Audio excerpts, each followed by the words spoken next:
HR issues can kill you. One complaint against your company can turn your world upside down.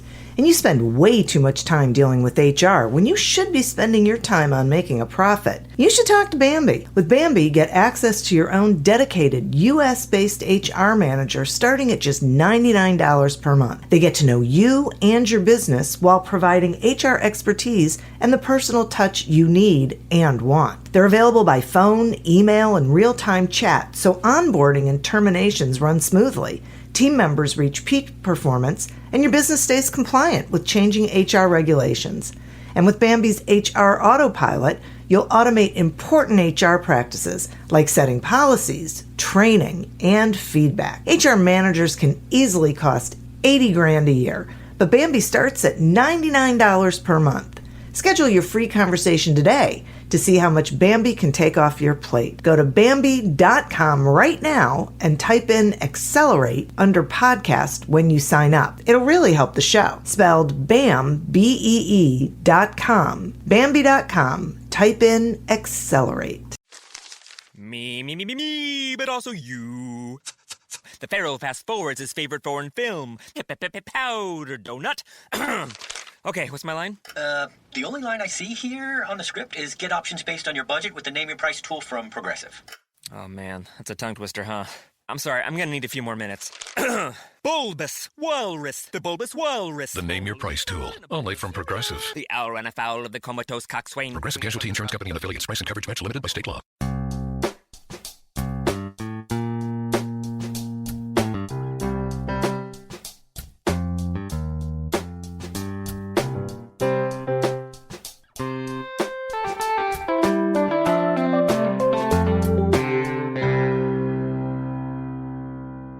Welcome to Accelerate Your Business Growth with your host, Diane Helbig. Diane is a leading small business development and leadership coach, author, and speaker who is passionate about sharing valuable ideas, tips, and techniques with business professionals worldwide. Diane brings you the world's experts and gurus in all things business, whether it's sales, structure, social media, planning, or plateauing. Guests bring their expertise and energy to each episode. When growing your business is your focus, Accelerate Your Business Growth is the show to listen to. Got a topic or guest suggestion? Let Diane know. The goal is to make sure you have the information you need to move your business forward. Thanks for joining us. Settle in and enjoy. Hi, everybody. Thank you so much for joining me. Today's podcast is sponsored by Audible.com. Audible.com is a leading provider of spoken audio entertainment and information. Listen to audiobooks whenever and wherever you want. Get a free book when you sign up for a 30-day free trial at audibletrial.com/businessgrowth. Accelerate Your Business Growth podcast continues to enjoy inclusion on lists of the best podcasts to listen to for small business, sales, leadership, you name it, and we are really honored about that and realize that it's because of the guests. These are folks who join me to have a conversation where they share their expertise with all of you so that you can take what you need and do better things in your business. Today is no different. My guest today is Brian Gill. Brian is a computer scientist, entrepreneur, and angel investor. As an expert in data recovery, he spent the last 15 years digging people out of data disasters and helping businesses recover from cyber and storage disasters. Brian has dedicated himself to educating small business owners, startups, and entrepreneurs about how to protect themselves and their clients from hackers and ransomware.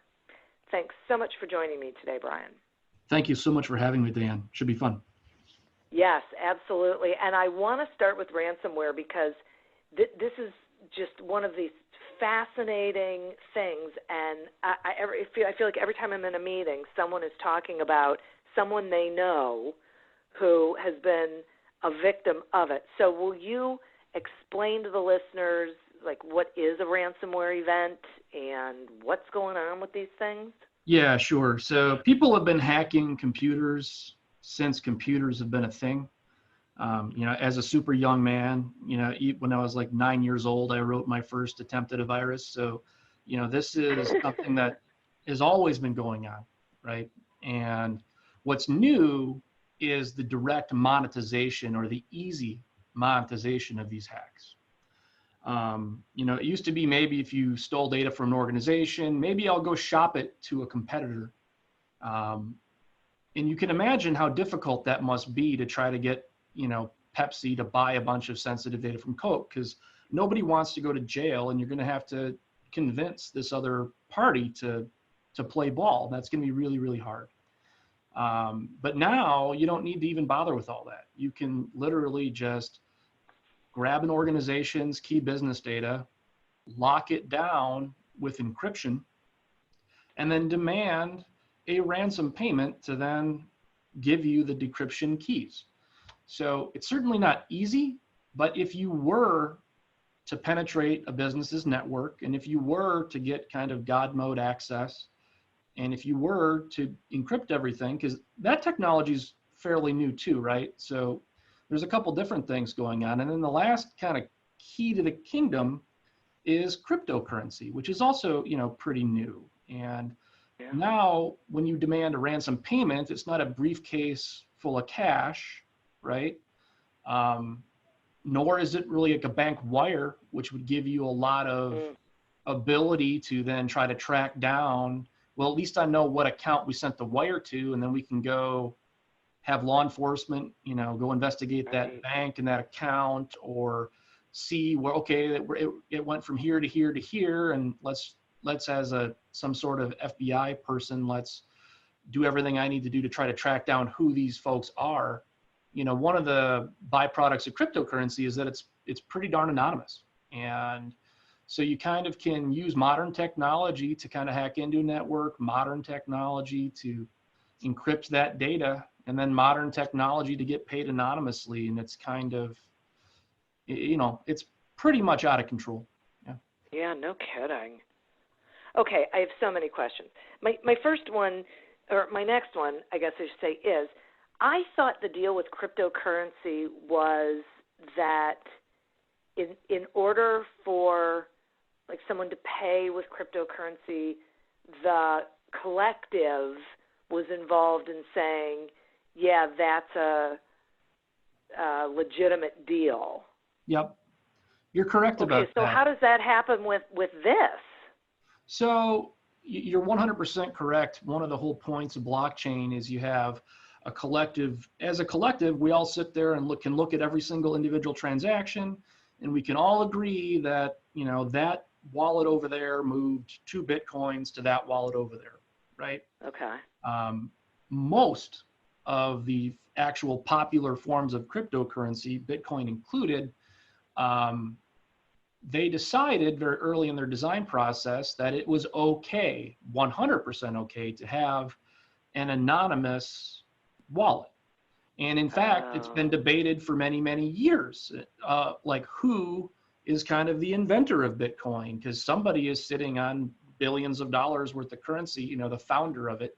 And people have debated and accused one person of being the founder, and, they claim that they're not, and all this kind of thing. So that anonymity was built in, and not just, I wouldn't say not really for the benefit of the criminals, or at least that wasn't part of the early design. It was really more for maybe people in countries where their government is really oppressive and really wanting to make sure that you don't give money to any, religion or any charity, or buy any product that the government deems, socially irresponsible.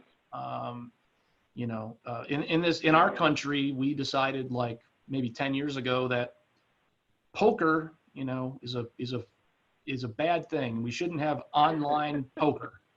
And there were millions of poker enthusiasts all over the U.S. that really enjoyed logging in to Full Tilt Poker, and they would just be, logging money any way they could. And they had this event called, it was Black Monday or Black Friday, I don't know.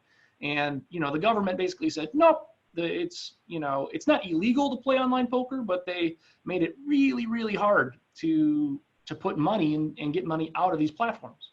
So that's that's kind of but to answer your question, that anonymity is just part of most of the popular platform.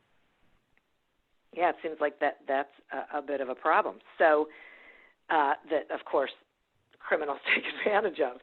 So what's it like negotiating with a cyber criminal in a ransomware situation? Surprisingly pleasant. Probably the most, yeah, they're very professional. You know, they're certainly not prone to, you know, threats, and they don't often double dip where, you know, one of the biggest fears is that when you push this cryptocurrency across to their wallets, it's gone and there's no recourse. That is a one-way transaction, and once you push go, there's no getting that money back or that, you know, crypto coin back. Yeah.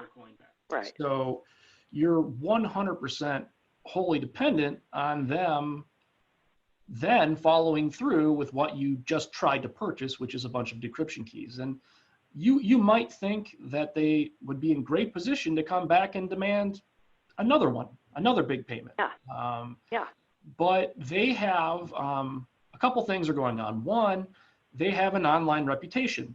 And if any particular criminal syndicate has a reputation for not having good customer support, for not providing the decryption keys and technical support if necessary, or if they have a reputation for double dipping, it's going to make it that much harder for anybody else to trust them.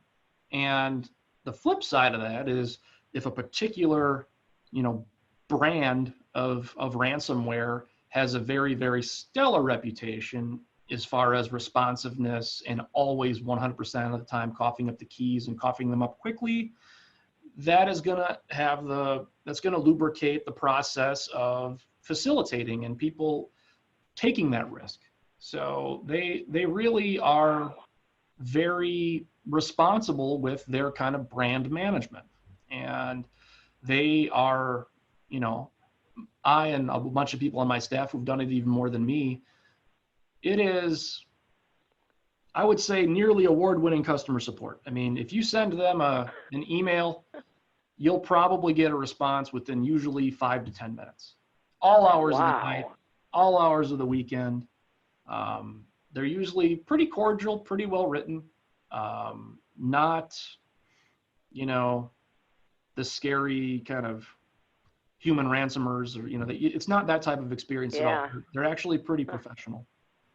That is crazy. It's weird, but it's true. Yeah. Yeah. Wow. Okay. And so one of the things that I've been hearing a lot lately is that small businesses are especially vulnerable because they think they're too small to be a target, when in truth they're a great target, maybe because they have that belief system. But is there a too small to be concerned about it, or definitely does not? it not matter? Okay. Frankly, even just people in their personal lives should be more concerned, right? If you're an entrepreneur or a solopreneur, or you're just getting your company off the ground, or you've been in business for a year or two, you know, unfortunately, it's not that you're a specific target, but the ransomers are casting a very wide net. And if you are not doing about a dozen things well, while they didn't specifically target you, you're going to get burned at some point. And so I don't think it's ever too early to start thinking about it and to start doing some kind of practical things from day one, or, you know, in the first couple of years.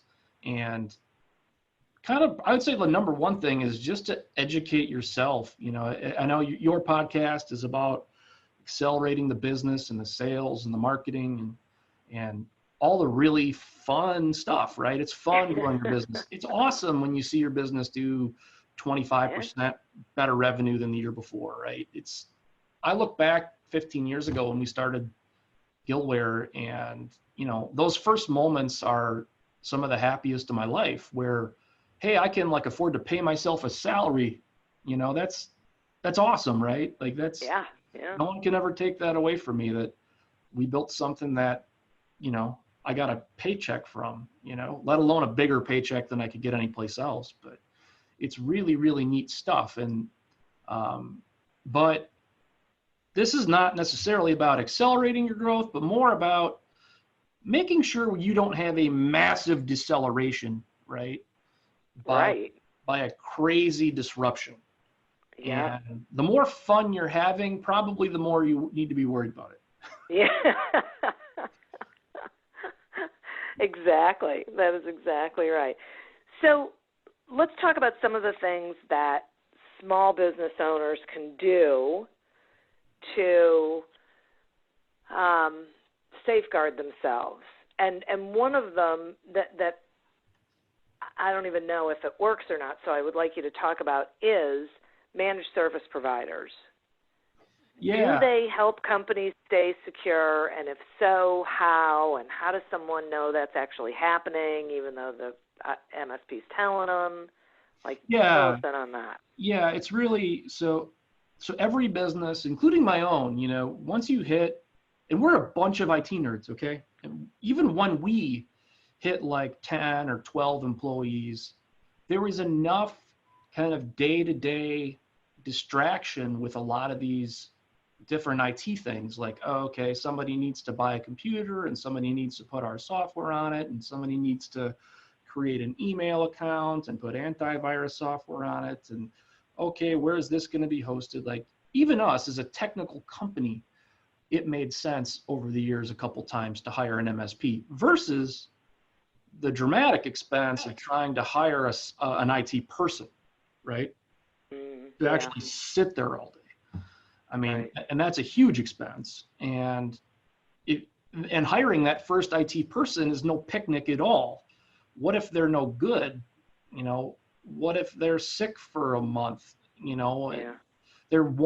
have all your eggs in one human's basket, and probably a CEO or founder that's never hired an IT person before and isn't even equipped to know if they're any good at their job, right? Right. So it's really hard. So definitely 100%, if you're a business with, 5 to 50 employees and you don't have an in-house IT, and for somehow you've made it this far without hiring an MSP, your life is so much better when you do so. But I guess the first thing I would say, like, how do I know the managed service provider I have is any good? That's a very different question. Real quick, they're not the cheapest one you talk to. That's a really good rule of thumb, right? They probably have more than 5 employees themselves. Nothing against the micro-sized MSPs or the one-person computer person that is servicing 3 or 4 small businesses. I love that person, but you have all of the same, like, what if that person is sick for a couple weeks problems as you would have with one internal employee. So I think a larger group of 5 to 10 at a minimum employees, and obviously hopefully 80% of them are technical. That would be kind of a size that I would be looking for as far as a minimum. Now some like practical things, like one of the things that many of the quality MSPs are going to do is they're going to sit down with the business owner about once a year at the least. So they're going to have an annual meeting where they walk you through as a business owner all of the stuff that they've got going on for you. And don't dodge that meeting as a business owner. Like, you should make sure that you attend that meeting and pay attention. One of the things that I would always kind of demand happens in that meeting is show me the paperwork, and more specifically, the audits of your backups. So everybody thinks they have backups until they don't, right? A backup needs to be current. You wouldn't believe how many times we go to the backup and it's 6 months old or 3 months old. And it's because some human had to do something to create it, and that human's been kind of lazy. Or that more specifically, it's not complete. So, 80% of our stuff was on this system, which gets backed up nightly. or on demand or in real time. But none of our payroll, none of our accounting, all of that stuff was over there and was not part of that backup set. So, what I always demand is that my MSP is not only configuring all of our machines on the network and servers and even our clouds, even our Salesforce or whatever you're using for a CRM, even those types of third-party services should be backed up. And I want to know, when is the last time one of those IT people downloaded those backups and walked through a mock restore and verified that everything was good and everything was there and the data was from yesterday and it had my payroll, it had my accounting, it had my CRM, it had my emails, it had our architecture designs or whatever it is that your company does, right? And it's not very common. I would say from just working with MSPs throughout the years, maybe 30% do that kind of thing. So it certainly is something that I would be kind of demanding. Yeah. I also think that you need to have human readable, non-templated disaster recovery plans. So they should be able to tell you, hey, Diane, if this system ever goes down, it's going to take 2 hours to get it back up and running. And here are the steps that we follow. And we know that it's true because we just did it in a mock restore and it took 2 hours, right? So again, but what a lot of MSPs give you are these 300-page garbage disaster recovery templates that have nothing to do with your business. Right. And they right. I don't think I've ever heard of one doing a mock restore. That's so interesting. Yeah, and you don't want to be doing the real restore when you're desperate. Yeah. And you have clients calling you, Diane, why is X, Y, and Z down? How come I can't put in my order for your products? Or how come I can't access my portal? And your organization has no idea. And what's your message going to be? Well, we had a crash and we're working on it. Ugh. Or is your message going to be, we had a crash and we're going to be up in 47 minutes? Yeah. I know which one I would prefer. And what you're going to find as a business owner is the cost of having a wonderful MSP doing the things right is maybe 20 or 30% higher cost than the MSP that's not doing those things. But this is a pay now or kind of pain later situation. And they might have just a couple more things. They might have there's an acronym called CISSP, which is like an information security professional. They probably have one that works there. They're not like partnered with another firm. Like they have one person with that acronym that works there on a daily basis. They've probably reviewed your cyber insurance. So they know enough about this stuff to say, Diane, do you have a specific cyber insurance policy in addition to your business insurance? They've probably looked at it for you and maybe had some comments. On a month-to-month basis, they're assisting your organization with things like asset management, password management, patch management. Maybe they've offered you some social engineering training.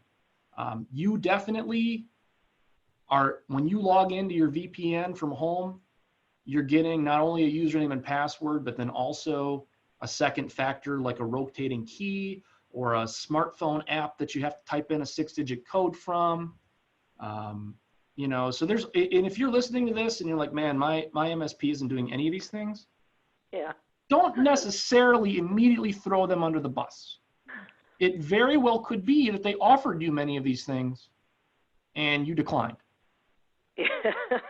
So maybe think about throwing yourself under the bus for a hot minute. Because again, nobody likes to spend money on anything, myself included. But if maybe for the last 3 years, they've been telling you, Diane, we need to have a robust Fortinet firewall that does 2-factor authentication. And you've just been like, nah, for 3 years, right? Now, again, frankly, if they were an elite MSP, if they were the best of the best, they would be firing you as a client for not buying that. Right. Yeah. Because the best of the best tend to ride really homogeneous rails. Like they don't, if one of their clients has this like goofy old mainframe in a closet somewhere and is like refusing to upgrade it, a really, really high-end MSP is not going to tolerate that type of thing. They're just going to say, hey, listen, find a crappier MSP to deal with this. Right. Because they know how dangerous it is, and they don't want to be accused of being bad at their job or hurt their reputation by, you know, your organization deciding to run 25-year-old equipment. You know. Yeah, that's a really good point. Okay, I'm going to take a quick sponsor break, and then I want to continue with the conversation. Accelerate Your Business Growth podcast is happy to be sponsored by Audible.com. Audible.com is a leading provider of spoken digital audio entertainment and information. They have over 150,000 titles to choose from, and you can listen to them on any device, including whatever you're hearing us on right now. And if you sign up at our link, which is audibletrial.com/businessgrowth, you get one free audiobook and a 1-month trial of the service. Some examples of books you can listen to on audible.com are Two Brain Business 2.0 by Chris Cooper and The Aspiring Solopreneur by Chris Kluver. So visit audibletrial.com/businessgrowth, explore the books that are of interest to you, and receive one free audiobook when you sign up for the trial. Today we're speaking with Brian Gill about protecting your business from cybercrime. So Brian, I am imagining that employees are one of the most dangerous things to a company when it comes to cybersecurity. So will you talk some about the sort of trainings that employees should go through, like mandatory trainings employees should have to go through? Yeah, and I have there's kind of two ways to go about this. First of all, employees are dangerous, but if any organization that's any good is because they have wonderful employees, right? Right. So we're not going to get replaced by AIs or robots anytime soon. So that's the good news for your listeners. But certainly, the more kind of endpoints you have, the more risk your organization kind of has as well, right? So, and most data breaches, I think the number is over 60%, will start with a phishing attack, right? And it's phishing spelled weird, and people have heard it, but a lot of people don't quite know what it means, right? And it's basically getting tricked into giving your username and password to a particular service, often through email, okay? But not always. So what'll happen, and again, there's a big misconception out there. Like, I ask almost anybody, like, hey, you know, how likely are you personally to fall for a fake email? And there is a lot of confidence out there, like 0%, right? Now, but it's happening every single day, thousands and thousands of times, and almost everybody that's pushing that button is super smart. So how does this keep happening? And it has mostly to do with underestimating how tricky those emails can be. It's not an email from a random guy overseas in broken English talking about wiring you $33 million, right? It's not that Nigerian print scam anymore. It's an email from Diane, and it sounds like her, and it's asking you to log into Dropbox to see a document that she put together that's all about 10 ways to accelerate your business through Facebook marketing, okay? So it's like, oh, okay, Diana sent me things like this before, I enjoy her work, and she just sent me this, you know, thing, and I'm gonna check it out. And they click on the Dropbox link, and it asks for their username and password to log in the Dropbox, and they stick it in there, right? But it wasn't Dropbox. And what just happened is you got phished. And the bad guys have, and oh, by the way, the email may or may not have come from you. You know, maybe they made a Gmail account with your last name spelled wrong or with a couple of digits. Maybe they did hack your email and are sending that email legitimately from you. I mean, not from you, but from your email account to their whole list, right? So these things can be really, really tricky. And now the bad guys have a username and password for Dropbox for sure. And they can log into your Dropbox and see who knows what you store up there, right? Or pick your platform. Dropbox isn't alone in this. But it is a popular phishing target. They also have a password from you and an IP address from you. And they obviously know who you are because your username is probably, you could probably figure out who the human is by that attempt to log in. Or maybe they can pick that out of a couple of the documents they steal from you on Dropbox. So if you are like a lot of humans and you have 3 or 4 passwords that you use everywhere, you're in real trouble now, like real trouble. Yeah. So I guess, so to answer the question, like what are some of the things organizations can be doing? And again, you can hire a good MSP or have an internal IT provider that is doing some sort of social media training or social engineering training rather. And you could certainly be subscribing to a whole bunch of, blacklists of people that, or of domains that you don't want to get emails from. You can have some different automated things that you can pay for to try to get rid of those fake URLs. Like, hey, I know that that's not Dropbox. I'm going to delete this email before Diane even gets it. But more specifically, you could try to implement 2-factor authentication on every site that you use. So if when you log into Dropbox for real, you put in your username and password, and then it asks for that rotating code from your smartphone, well, the bad guys did get a username and password for you, but they can't actually get into your Dropbox. And if all of your common places you visit also require that second factor login, well, they can't really get in anywhere, can they? Well, they can if they work really, really hard to and then we've seen situations with high value targets where they will work as hard as to get your telephone number changed to theirs, So they'll go buy a different account and port your numbers so that a lot of the online services will send a text with a code instead of being a rotating digit from an app. So we've seen that but that's really high value targets to go through that much trouble, right? So the easy thing is, you don't even need your organization to do anything. Just turn on 2-factor everywhere. Just for the record, it will add about 10 seconds of annoyingness to every time you log on to anything. That 10 seconds is the price to be paid for dramatically better security.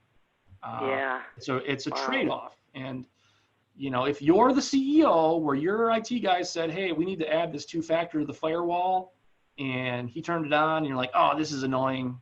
I don't always want to have my phone with me.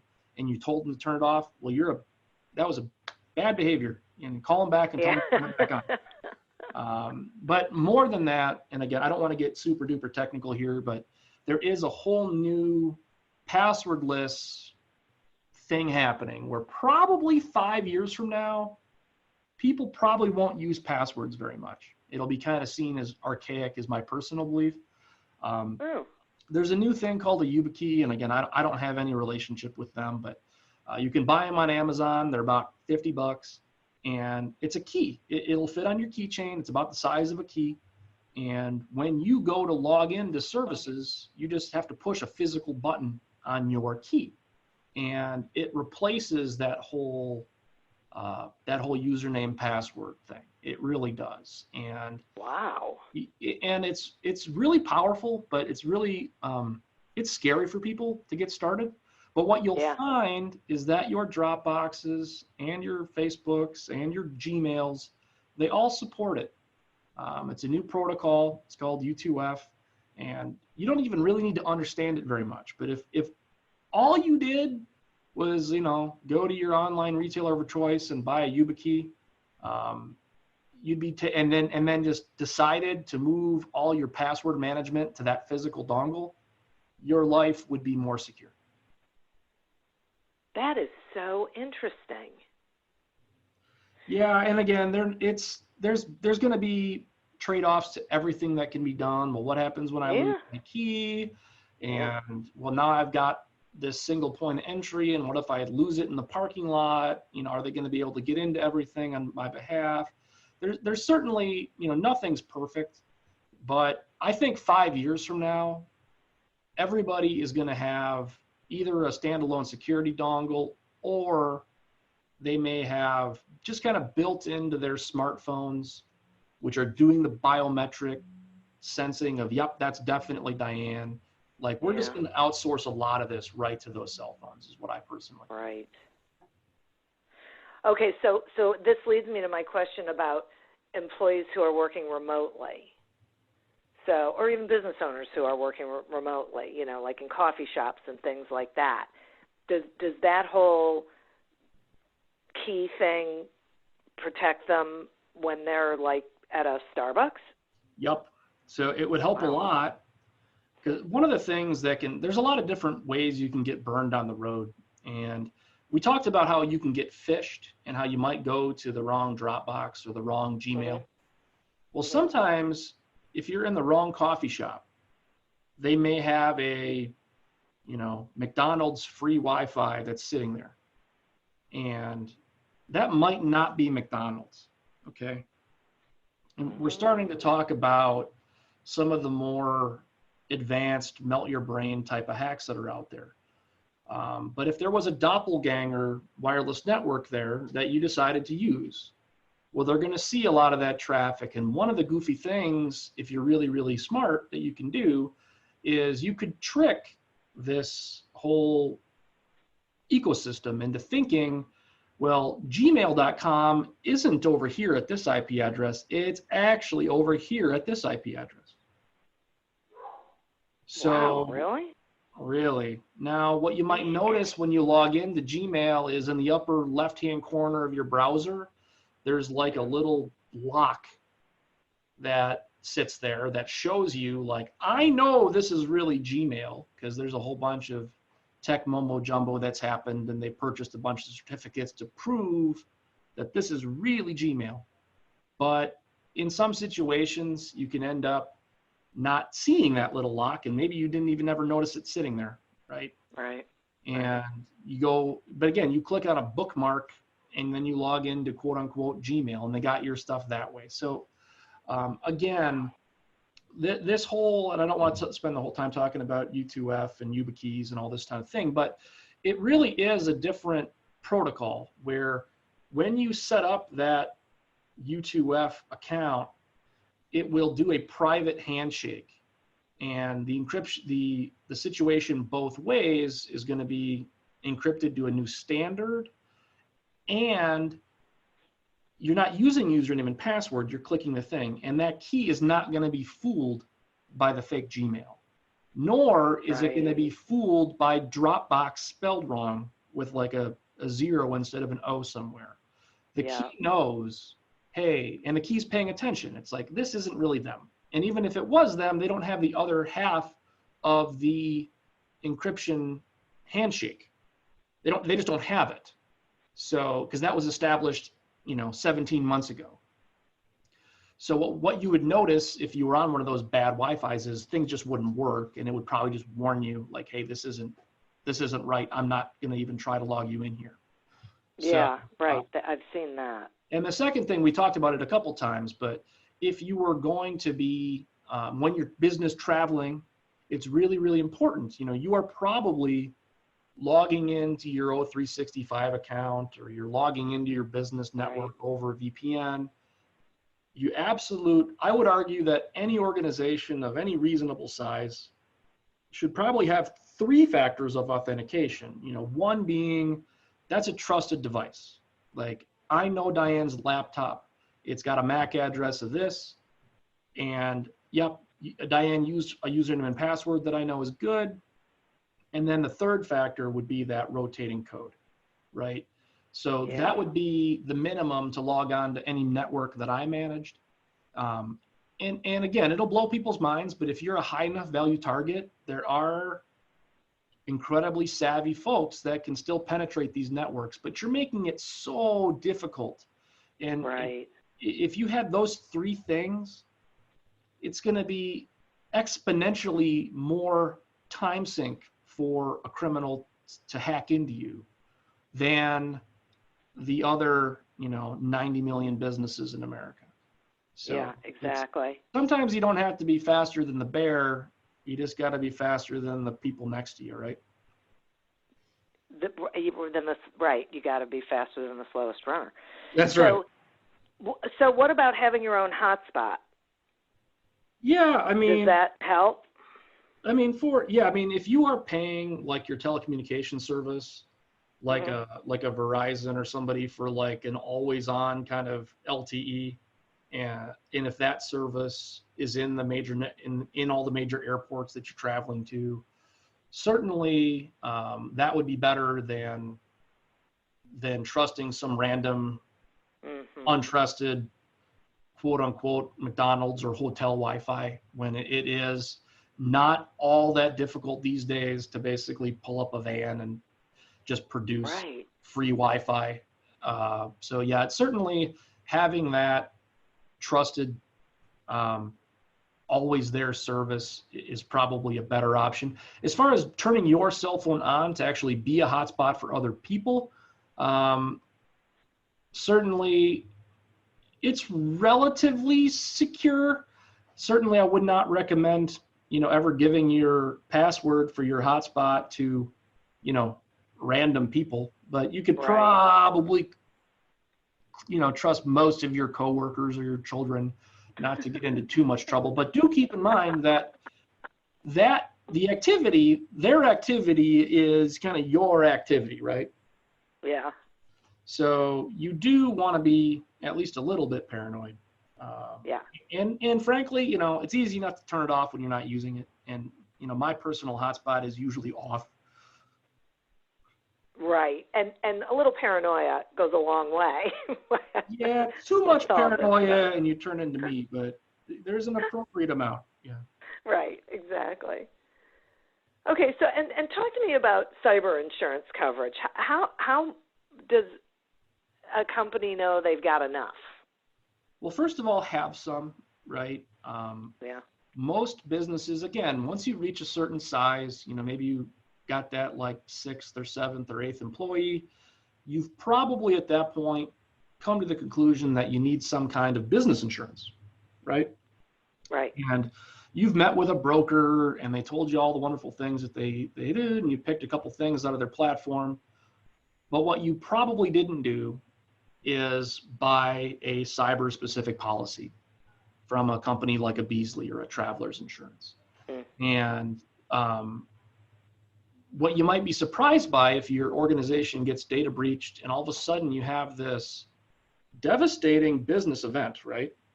You can't get much more devastating than everybody getting to the office and everybody's data being encrypted and nobody can do anything and clients are calling up angry. And then some bad actor is asking you for $200,000 worth of Bitcoins. Like, this is about as devastating as it gets, let alone the fact that a bunch of criminals have been on your network and may have been stealing the data and all of the disclosures you're going to have to do with your employees and buying their identity protection forever. And, God forbid you had a whole bunch of clients' information, or God forbid you had any kind of financial or healthcare information for people. And you could be looking at fines and all kinds of problems, right? So this is a really, really devastating event. One would assume that my general business insurance will help me through this terrible disaster. And you'd probably be wrong. Yeah. Most of the time when we look at these things, these cyber-related events are usually excluded from those general day-to-day business. So maybe some aspects will be covered, like any overtime that you end up working might get covered, or if you have to hire an IT person to come in and do 50 hours of work, that might be covered. But all of this ransomware, all this data breach, all these privacy attorneys you have to hire and PR hits, and none of that stuff's going to get covered, right? So You really need, how much should any organization have? Should you have it? Again, when you're just getting started and you're kind of 1 to 5 people, every expense is a huge expense. And I would just say that you should look at it. Yeah. Not to say that you would necessarily look at it and buy some, but it's probably not too early to start looking at it and understanding those types of policies. Now, but in cyber is just part of your general risk profile, right? And there's a whole bunch of things we can do with risk, right? We can try to defend against it, which is what we've spent the last 45 minutes talking about, is mostly how do we defend against. You could also prepare for it and understand what your disaster plan is. You could have a incident response company on retainer or an MSP on retainer for when these things happen. I know who's coming in to save the day. You could also insure against it, right? And you could buy some insurance that you know has certain practical applications, like not only do I have an IR firm on retainer, but I have an insurance policy that's going to pay them other than my $5,000 or $2,000 retainer or whatever your policy says. And then the last thing you can do with risk is just kind of eat it. You know, like, I'm not going to spend any money on this. I don't want to defend against this stuff.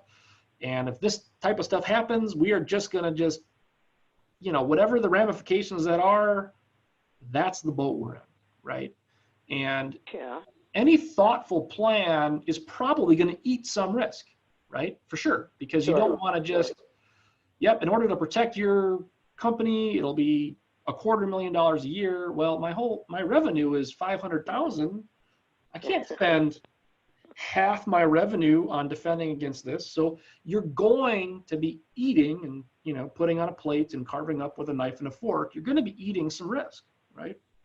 But you have to understand, like, what would the ramifications be with an outage? And what would the financial ramifications be if we lost this, or this? And you have to understand the trends as far as certain demands of cryptocurrency amounts and make sure that your cyber policy is actually going to pay for that ransom. Or again, maybe you just invest crazy heavily in backups and then air-gapped or offline backups that you actually pay somebody to audit all the time. So well, I'm never going to have to pay to get my own data back because it's backed up 3 different ways and we test it, right? Right. And one of those is offline on a tape that I take to my house and rotate once a week.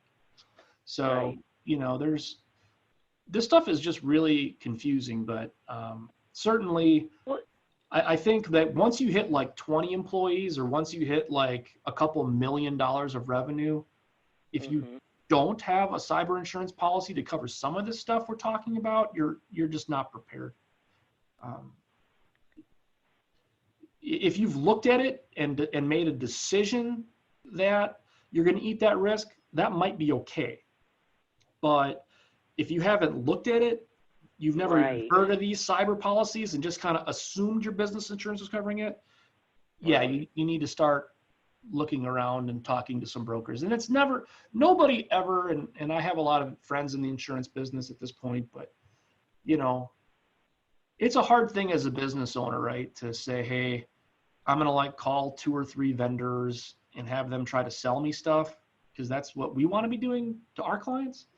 But if a lot of this is foreign and your organization is of a relatively, if you're growing rapidly, or again, if you're in those healthcare or financial services, you need to be looking at this stuff. Definitely. And one of the things that I think is so interesting about this is there's a lot of collateral damage when it comes to cyber crime. Like you mentioned a couple of them, a communication plan. What if your employees' information gets out? What if your client information gets out? What if they get access to financial information? There's a lot there, paying attorneys and having to potentially hire a PR firm to do damage control. There really are a lot of other aspects to this outside of getting my data back or trying to protect my data from not getting stolen. Yeah, and again, it's really, we work really, really, really, really hard on defense and making sure it never happens. But part of a comprehensive strategy is going to have been talking about, well, what do we do if it does happen? And what does that look like? And how do we behave? Exactly. Because the last thing you want to do in that moment of crisis, when that building is burning down, that's not the right time to get on the phone and start calling fire departments and trying to pick which fire department would be the best for you. Right. And the most reasonably priced. You know, you don't have, that's one of the hardest parts of these crises is the timing. And, you know, for a lot of our clients, every hour the business is down, we're talking about 5 or 6 figure losses of every hour of loss of productivity. Right. And if you're sitting there calling around to a bunch of weird vendors like Gillware trying to figure out how the engagement works and what does it cost and what are the retainers and how do you protect us and why should I choose you over these other guys, like, that's a really hard, really difficult place to be if you have literally no idea what you're going to do. Exactly. Right. Right. It's like closing the barn door after the horses escaped. So yeah, it's really a tough thing. And it's not just the tech nerds like us. It's the privacy councils. So if you're in one of those regulated industries, there's all kinds of lawyering that needs to happen as far as different disclosures to third parties and disclosures to the government. And, you know, you can't just bury your head in the sand and pretend the hack didn't happen, because then you might get fined or sued by your clients out of existence. And again, it's really hard to make all these decisions when the phone is ringing off the hook and all your employees are looking at you like, what are we supposed to do here, Brian? You got to play a strong defense, but then you also have to have a skeleton of a plan and a couple of phone numbers, if not a handful of people on retainer, just in case. Yep. And it is not going away. It's only getting more creative and worse. So I think it's actually going to get worse for 2 or 3 more years. And then I think we'll probably even out. And I personally think 5 or 6 years from now, authentication is just going to get taken out of the hands of people, or 99% of the people, and it's going to get replaced with a more modern form of passwordless identity. And that will be there'll be a big paradigm shift. And I hate that word, but that's going to be a big moment where all of a sudden we go from, as a community of business owners and people, we are going to go from like a 3 out of 10 in terms of preparedness to like an 8 out of 10. It'll still get hacked. There'll still be bad, but as far as just once we get away from this whole username and password thing, life's going to be a lot better. Yeah, it's going to be interesting to watch. Brian, I so appreciate this information that you are sharing. It's there's so much to it, and I think just listening to the realities of it, but also, you know, as we were talking a minute ago, all of the other aspects to all of this. One of the things that I really appreciate you saying is you have to at least take a look at it.